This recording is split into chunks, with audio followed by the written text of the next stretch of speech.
আসসালামু আলাইকুম বন্ধুরা, আজকে আমি বিকেলে বানাতে চলেছি এগ রোল। তাই প্রথমে বড় গামলা নিয়ে নিয়েছি ময়দা এবং তার মধ্যে দিয়ে দিয়েছি গরম তেল এবং চামচে করে নাড়াচাড়া করে নিই।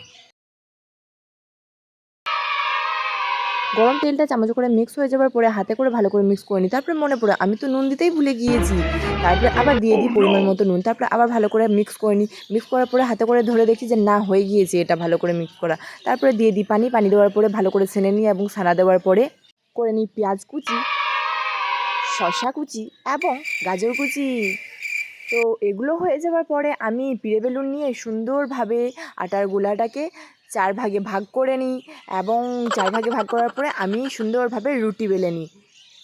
রুটি বেলা হয়ে যাওয়ার পরে আমি ডিম ফাটিয়ে নিই এবং ডিমটা ফাটিয়ে নেওয়ার পরে আমি দিয়ে দিই পরিমাণ মতো নুন এবং তার সাথে ম্যাগি মশলা অ্যাড করে ভালো করে মিক্স করে নিই। আবার এটা ডিমটা মিক্স করে নেওয়ার পরে আমি গ্যাস চালিয়ে দিই এবং চাপিয়ে দিই। খোলা গরম হয়েছে নাকি দেখে নিলাম, গরম হয়ে গিয়েছে তো দিয়ে দিই রুটিটা তারপরে আমি দিয়ে দিলাম। তো সুন্দরভাবে রুটিটা আমি সেঁকে নিচ্ছি।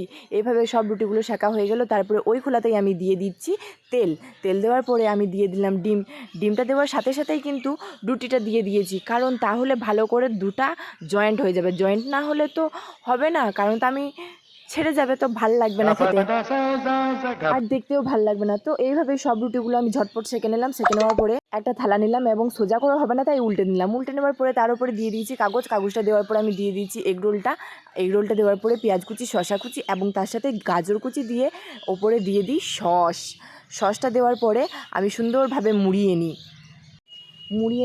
তো এইভাবেই বাকিগুলোও মুড়িয়ে নিতে হবে। তো এটা করতে আমার প্রথমে প্রচুর খাটনি হলো। সেকেন্ডটা যখন মোড়ালাম আমি, তো তখন কী করলাম, শসা কুচি গাজর কুচি সব মিক্স করে দিয়েছি একসাথে। তো দিয়ে দিয়েছি আবার, তো তারপরে সস দিয়ে দিই আবার সেই একই। তো দিয়ে দেওয়ার পরে আবার গোল করে সুন্দরভাবে মুড়িয়ে নিই এবং তার সাথে কাগজটাকে মুড়িয়ে দিই। তারপরে তো দেখছি না, ঠিকঠাকই আছে দেখতে। এরপরে খাওয়ার পালা, খেয়ে দেখতে হবে যে খেতে ঠিক আছে কিনা। ট্রাই করলাম প্রথমে খেতে। যদি তোমাদের ভালো লাগে তো তোমরাও ট্রাই করতে পারো। আজকের ভিডিওটা এইটুকুই। ভালো লাগলে লাইক, শেয়ার, কমেন্ট, সাবস্ক্রাইব করে দিও। Bye, tata.